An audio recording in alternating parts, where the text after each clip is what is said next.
Hello, everyone. Today I thought we would talk about a few ideas surrounding Diablo 2 and what game might follow Diablo 2 Resurrected or just Diablo 2 in general. Okay, so we have Diablo 3 and we have Diablo Immortal and we have Diablo 4, but what I'm talking about would be a direct sequel to Diablo 2. And I think what we could do is we could have a hub world like Tristram and a heaven plane and a hell plane. So right now, let me put this on your screen.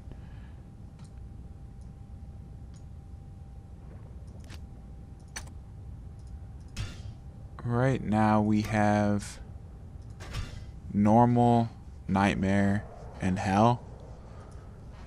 And what I suggest that we do is we get rid of the whole difficulty selection screen and we make it so that when somebody plays the game Diablo, they're booted right into the game without a selection screen like this, and they're given a path to choose right away between hell and heaven, and whether they decide to save or kill different characters along the way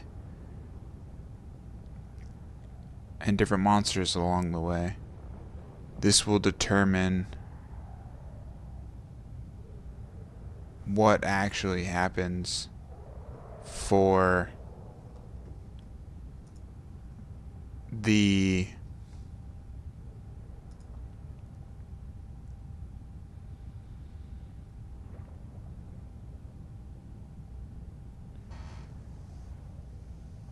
game. So if you have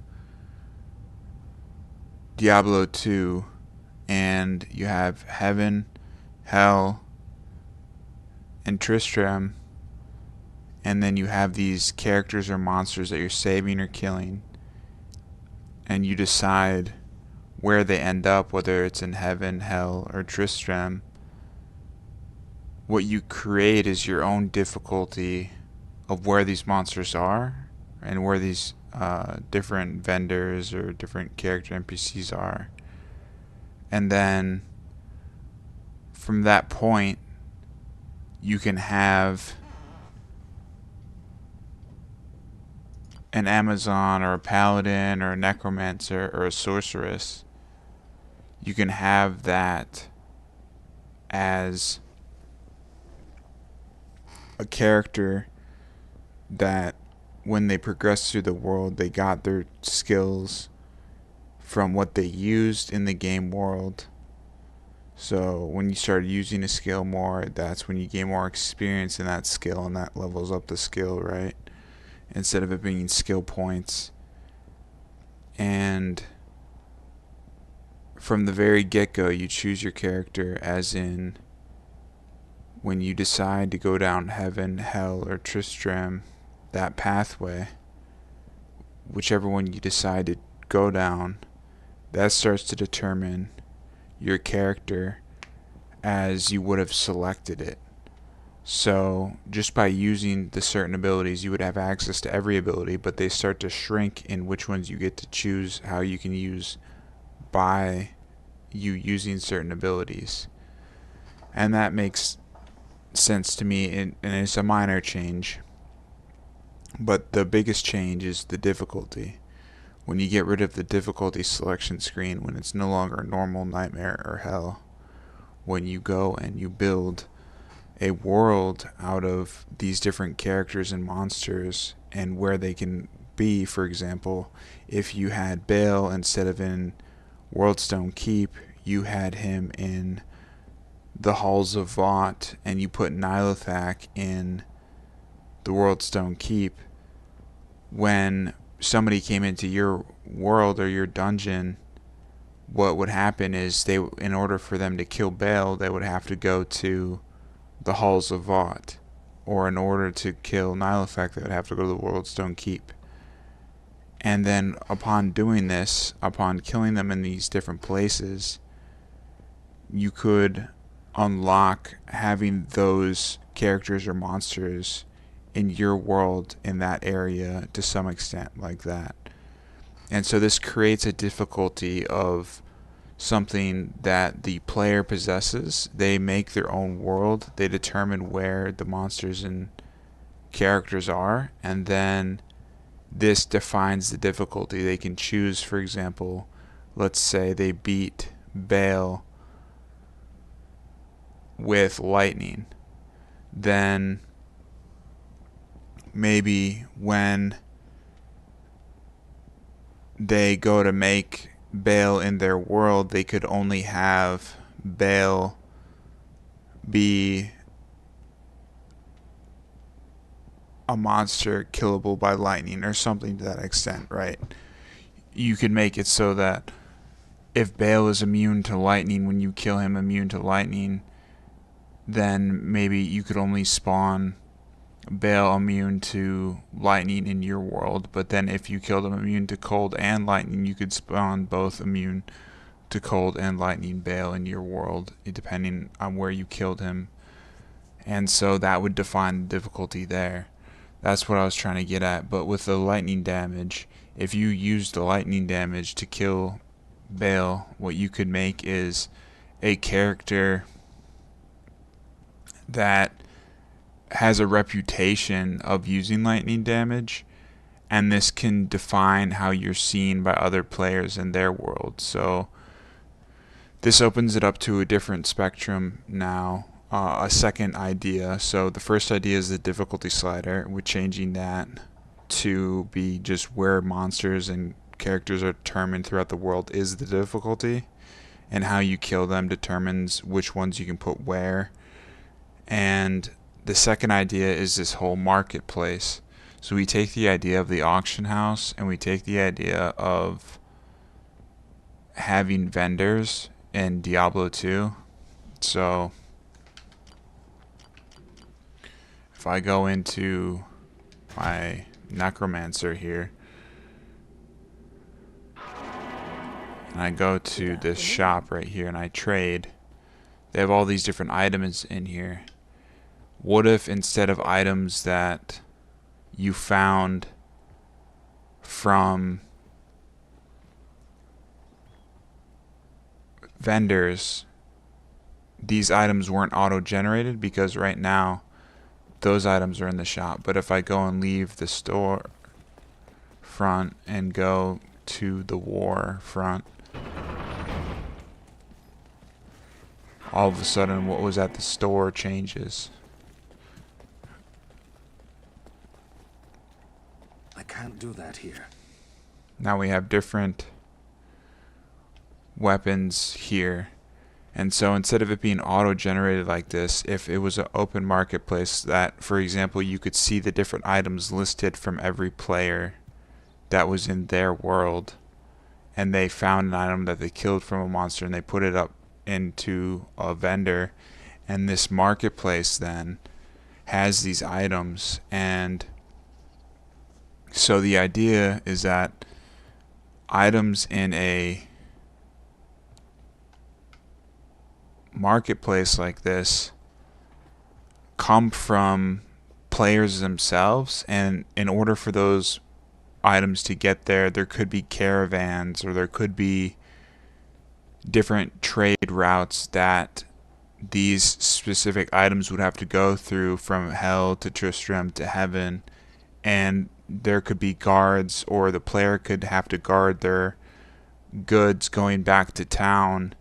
And this could be like a gold sink, or some way to also include an item sink in, so that other players could attack this. And it could be like the new terrorized zones, where you go to these trading routes and you decide to either be a bandit or a guardian, and it could determine, you know, what items you get, all being from the other players. And if you want to play offline, you could still include random generated vendors and that sort of thing. But the idea is that there's this marketplace, and with this marketplace, when you go into a vendor's shop screen like this, these items that you see here are provided from other people, and they pay gold to put them up there, to post the listing, and then they pay gold to keep it listed there. And they also have to have protected that item to get to this shop in order for it to be listed. So if you include that idea to this whole difficulty thing, we have two basic things going on. We have a difficulty change and a marketplace change, and that makes it a whole different game, but a similar game to what we've been used to in Diablo 2. And so I would think that these sorts of things would be what we could expect from a new game. And what kind of story would we expect from this game? The story would be, after you've defeated the immortal Diablo as a mortal man, do you become then immortal yourself? And so what happens is that the main player would wake up in Tristram with no one else around them, and they would have to find a way to get back the NPCs and to get back the monsters into Tristram. And once they were able to do that, then you could have people that have their own created worlds that are different from other people, and how they chose to either save Deckard Cain, let Deckard Cain stay there, that sort of thing. Maybe they want to base their hub world mostly in heaven, so they put Deckard Cain in heaven, or something to that effect, right? You give the player the choice of where they want to do this, and the story becomes, you are a god or a devil who's trying to get back to their original state of being a total god or a total devil. And I can't use this yet. By I having can't use this yet. I can't use this yet. the choices between these two things, what you end up with is you have this dichotomy of people trying to tell you the best way to play the game is to rescue this person or to kill this person. And the story is transcended outside of whatever you can write into the game to being, now the player gets these choices, and with those choices they've created their own game, and they've told their own stories about how people are supposed to go throughout the game world. And so we expect that with this change to how players are getting into the game, that the story would be written in such a way that when they're here in Tristram, they have a portal that takes them to hell, or they have a portal that takes them into heaven, and they just have an empty Tristram with no players, no bodies, nothing around them. And then they end up going to their choice, heaven or hell, to go and save or kill whom they want to. And this conscious decision to do these things is the story of mortal man becoming immortal and becoming a god, or Diablo. And when they do that, this choice makes the story. So it's literally, the story is just about the choice between Diablo and God, and by having this power to choose, every time you make a decision and every time you make a choice, that is your story being written about how you're essentially becoming a god. That the closer you get to ridding the world of Diablo, or ridding the world of God, and then who is God and who is Diablo, if that's the extent of power to which you have as the player, they are the versions of yourself that went to hell and the versions of yourself that went to heaven. And so the player is both Diablo and God at the beginning, and then they become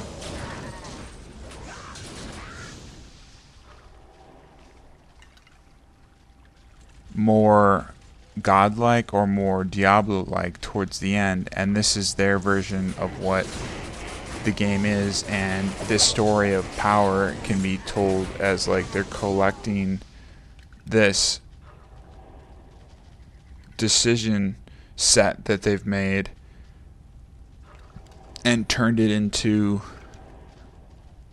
a story of their own. And so, for example, at the end of the storyline, once you've defeated or saved everyone, you would be either Diablo or God, and everyone would be in their respective places. And you've essentially made every choice there is to make in a way that was satisfactory to say, there is no more choices for my world. Everybody resides where they're supposed to be. And the world is essentially in a peaceful equilibrium where there are still terrorized zones and there are still attacks, but they're taking place because what's happening is they're getting changes from the environment and from players interacting with their world in a way that doesn't necessarily upset the game flow. They can still be the character that built their world the way that it built, but their characters are going to be put through a slew of challenges in just maintaining that peacefulness, which would be, if there are arguments or fights between heaven, hell, Tristram, even after you've put everybody in their position, what that equates to in terms of how the game is designed is essentially the people would have to be the types of people in the game where when you save them or you decide to kill them, it makes it so that your character has that reputational affects about themselves. And so whenever they go and interact with another player or the environment remembers, or the player remembers that they were somebody who didn't save Deckard Cain, or they were somebody who did save Deckard Cain. And when there's an attack on their world, Tristram or heaven or hell, even though they put everybody where they're going to put everybody, Deckard Cain is either in heaven or hell, there's a fight for Deckard to change into heaven, hell, or Tristram because the player decided to put them where they put them. And so now the opposite effects are happening, where there is a pull, where there may be some revolt where Deckard Cain is hosting an army against you in Tristram, of the other people that you put in hell, for example, or something to that effect.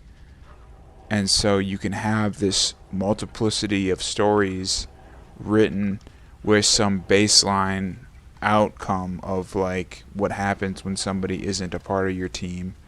They end up terrorizing zones that they would have been around. And so you can have this template of how to apply it to different characters, and then you can have like different shopkeeps. Like maybe you don't have a repair person. If you don't save Charcy, that unlocks all the other blacksmiths for you, or something to that extent, right? And so if you don't save her, then maybe she raises all the other blacksmiths, and then all the armor in your personal stash gets minus 25% durability, because the blacksmiths have gone through and put metal holes in the armor while you were asleep or something. And so now everything is 25% decreased in durability, and it's because you decided not to save Charcy, and you didn't quelch the terrorized zone that Charcy was in, and then the army that Charcy built was big enough to raid your personal stash, wherever that may be, and actually impact the other forces of the army. Because the third change that's going to happen is going to be party size, or just party in general. So it's difficulty, market, and then party. And party is just going to be how this whole game functions as an online game, and what it means to have multiple characters on screen that you could control. Because hopefully what would happen is we would have friendly AI like these skeletons in my summoner army.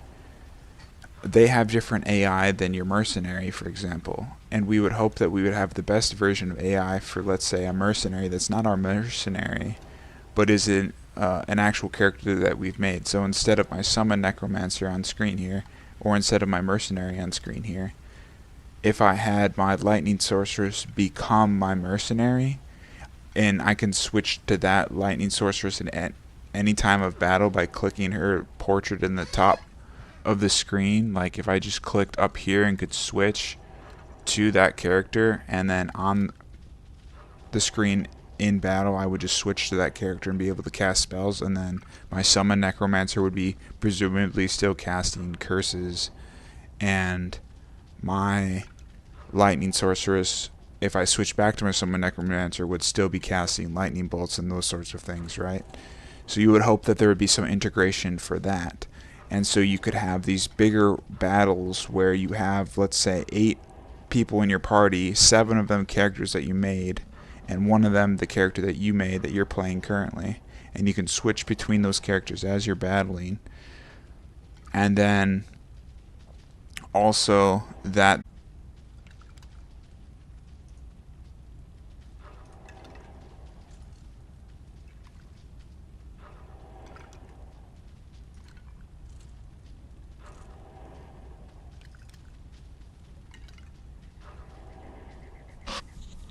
okay, so I don't know where I dropped out, but what I was saying was, if you had this third thing, so you have difficulty, market, and then you have party. And in party, you have these characters, so you would have a full party of 8 that you would have your different characters for, that you could switch between. And then how this party system integrates online with other players would maybe somehow deal with the market system in a way, but essentially how items get introduced into the game and how people interact with other worlds in the game. Like, how would you join somebody's game? Maybe you have to kill that player once you add them into your friends list and get their ear and combine it with the tome portal, and then make a portal to their world, and then you can go there. But first you have to kill their shadow version or their clone version or something like that, right, in the game world. You know, you could make it an event just to get to somebody's world, and not put in a screen that just looks like a lobby list where you essentially show up to the game and it's a selection screen like this. You just go lobby and then you just see the lobbies here. If it's not like that, if it's integrated into the game, it creates a different experience that's more, or rather less fourth wall breaking, and it gives the player more integration into the game. And so if there's just a party system that makes it so you can join in on other players seamlessly and in a way that adds to the difficulty of how you would experience the game, as well as the market of the game, I think those are the core mechanics of Diablo. Of course, there's the item system of how items are generated, and that would have to be hopefully on more of a deservation basis and not a random number generated basis. And that's a whole different discussion, but that's the only last thing to discuss here, and that's not really what I want to change. I think that they can handle how items come into the game just fine. I think where they struggle is in determining a more down-to-earth story and a more integrated game where players are going to have choices to make that allow them to be more flush with the game and less taken aback by certain things with different selection screens and that sort of thing. So, how exactly would this game look if you wanted to play it offline? I would imagine there could be a whole different system for how it works offline, but you could just make this game an all online game and it would be a better game. It would just be subject to somehow die at some point, but if it's this good of a game, it could last for the next generations of games and just be the new Diablo game that is played and gets updates, and that's the game that we play. Because if you think about it, what we've had in terms of games is we've had these reboots to games because we've realized that there are formulas to the games of the past that we just like and we can continue with to today, but we can update certain things to it to make it seemingly better. And that's why Diablo 2 Resurrected was so good, because it just had these minor tweaks that updated the game, but then they added new content too, to the game to make it more replayable. And so if that continued, if this game still had new content added to it, you could imagine how this would be a bestseller. It already sells a lot of copies, Diablo 2 Resurrected does, but if it had constant updates to it that were optional, like selecting to be a pre-expansion character, if the other updates are optional and you don't need to make your character any of the new stuff, or you don't need to include the items in your drop tables, then it won't affect players, and you can have an updated game variant where you have all these people playing. So that's my basic outline for some new Diablo game would be to change the difficulty, to change the market, and to change the party system in which these all worked. And that's all.